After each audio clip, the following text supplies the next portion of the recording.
Second years வந்துட்டீங்க. Second இயர்ஸில் first என்னென்ன சப்ஜெக்ட்ஸ் இருக்குன்னு தெரியுங்களா? எக்ஸைஸ் மேக்ஸ், எக்ஸைஸ் 2,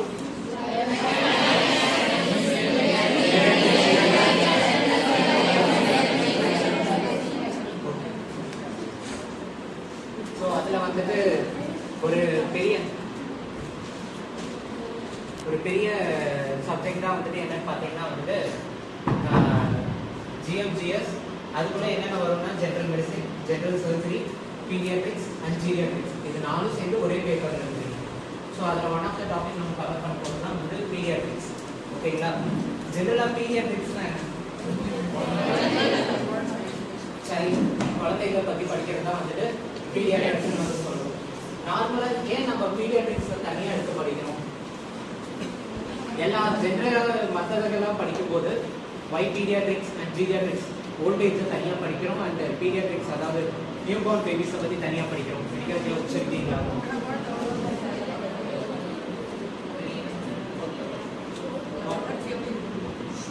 உங்களுக்குள்ள பேசிக்கிட்டா எனக்கு எங்கிட்ட போய் இன்ட்ராக்ட் பண்ணுது. ஸோ நம்ம ஜென்ரலாக வந்துட்டு பார்த்தீங்கன்னா வந்துட்டு நார்மலாக வந்துட்டு பீடியாட்ரிக்ஸ் என்ன ஏஜை கவர் பண்ணுவாங்க, எந்த ஏஜ்லேருந்து எந்த ஏஜ் வந்து பீடியாட்ரிக்ஸ்னு சொல்லுவாங்க? நியூ பார்ன் பேபிஸ்லேருந்து தென் அப்போ வந்துட்டு ஃபார் எக்ஸாம்பிள் இப்போ 7 இயர்ஸ் 8 இயர்ஸ் அவங்களாம் வந்துட்டு பார்த்தீங்கன்னா அப்போ அடல்ட் ஏஜில் ஜாயின் பண்ணிடுவாங்களா? ஸோ அப்போ அவங்க எந்த ஏஜ், அப்போ அவங்க எந்த கேட்டகரிக்குள்ள நம்ம ஸ்டடி பண்ணுவோம்? They are also comes under paediatrics. ஓகேங்களா? ஜென்ரலாக வந்து பீடியாட்ரிக்ஸ் எந்த இதில் வந்து பார்த்தோம்னா ஃப்ரம் ப்ரீநேட்டல்னா ஒரு ஃபீட்டஸ்குள்ளே வந்துட்டு சின்ன எம்ப்ரியோ ஃபார்ம் ஆனதுலேருந்து at last maybe up to teenage வரைக்குமே வந்துட்டு அவங்க கம்ஸ் அண்டர் பீடியாட்ரிக்ஸ்குள்ளே தான் வருவாங்க. ஸோ வந்துட்டு கன்ஃபியூஸ் ஆகிக்க வேண்டாம். மேபி அவங்க 10க்கு மேலே போயிட்டாங்கன்னா கூட அவங்க வந்துட்டு அடல்ட்டில் ஜாயின் பண்ணிடுவாங்க அப்படின்லாம் எதுவும் இல்லை. ஃப்ரம் எம்ப்ரியானிக் ஸ்டேஜில் டு டீனேஜர்ஸ் வரைக்குமே அவங்க வந்துட்டு பீடியாட்ரிக்கில் தான் கவர் பண்ணுவாங்க. After that for example up to 13-14 years வரைக்கும் அவங்க வந்துட்டு கம்ஸ் அண்டர் பீடியாட்ரிக். தென் வந்துட்டு அதுக்கப்புறம் தான் வந்துட்டு அவங்க வந்துட்டு அடல்ட் அந்த தனி கன்சல்டேஷன்ஸ் கூட வந்துட்டு போவாங்க. ஓகேங்களா? ஸோ நம்ம பீடியாட்ரிக்ஸில் ஃபர்ஸ்ட் நம்ம கவர் பண்ண போகிற டாபிக் வந்து பார்த்தீங்கன்னா growth and development. ஓகேங்களா? What is mean by growth and what is mean by development? growthனா என்ன, டெவலப்மெண்ட்னா என்ன? growthனா வளர்ச்சி. Okay fine. then what is about development? ரெண்டு கிட்டத்தட்ட சேம் தானே, பட் நம்ம இங்கே டிஃப்ரென்ஷியேட் பண்ணுறோம்ல. ஸோ க்ரோத்னாலும் வளர்ச்சின்னு தான் சொல்ல போகிறீங்க, டெவலப்மெண்ட்னாலும் வளர்ச்சின்னு தான் சொல்ல போகிறீங்க.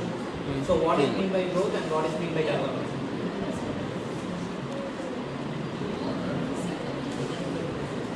என்ன டிஃப்ரென்ஷியேஷன் பார்க்கலாம். What is growth and what is development? First growth. Growth represents the increase in size or mass of the tissues. For example, ஒரு குழந்தை வந்துட்டு வளருது, வளர்றது வந்துட்டு growthனு வந்து சொல்லுவோம். ஓகேங்களா? ஸோ நம்ம வந்துட்டு increase in size and mass of the tissues வந்து பேஸ் பண்ணி அவங்களோட growth வந்து சொல்லலாம். ஃபார் எக்ஸாம்பிள் இப்போ வந்துட்டு சின்ன வயசுல இருக்கும்போது tissues and mass of the child வந்துட்டு கம்மியாக இருக்கும். அதுவே கொஞ்சம் சர்டன் ஏஜ் வளர அதுவும் வந்துட்டு கூட வந்துட்டு இன்க்ரீஸ் ஆகும். ஸோ அதை வந்துட்டு குழந்தையோட க்ரோத்துன்னு வந்து சொல்லுவோம். அது வந்துட்டு இன்னும் ஷார்ட்டாக இன்னும் நார்மலைஸாக புரிஞ்சுக்கணும்னா மெஷர் ஆஃப் ஃபிசிக்கல் மெச்சுரேஷன். ஒரு குழந்தையோட ஃபிசிக்கல் மெச்சுரேஷனை வந்துட்டு நம்ம பார்க்குறதா வந்துட்டு க்ரோத்துன்னு வந்துட்டு சொல்லுவோம். ஓகேங்களா? And then it is a quantitative representation. What is quantitative? குவான்டிட்டினா என்ன, குவாலிட்டினா என்ன? ரெண்டுத்துக்கு வித்தியாசம். குவான்டிட்டினா அளவு. Then what is mean by quality? தரம். ஸோ இந்த வேர்ட்லேயே வந்துட்டு நீங்கள் புரிஞ்சுக்கலாம். குவான்டிடேட்டிவ் வந்துட்டு க்ரோத்தாக இருந்துச்சுன்னா அப்போ குவாலிட்டேட்டிவ் வந்துட்டு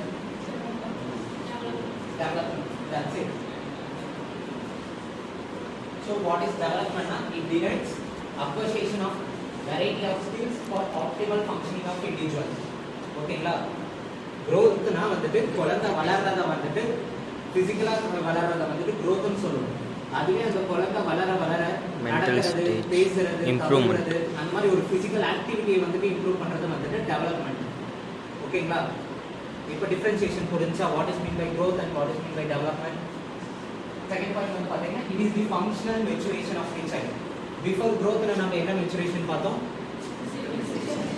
So growth is a physical maturation and now வந்துட்டு development வந்துட்டு it is a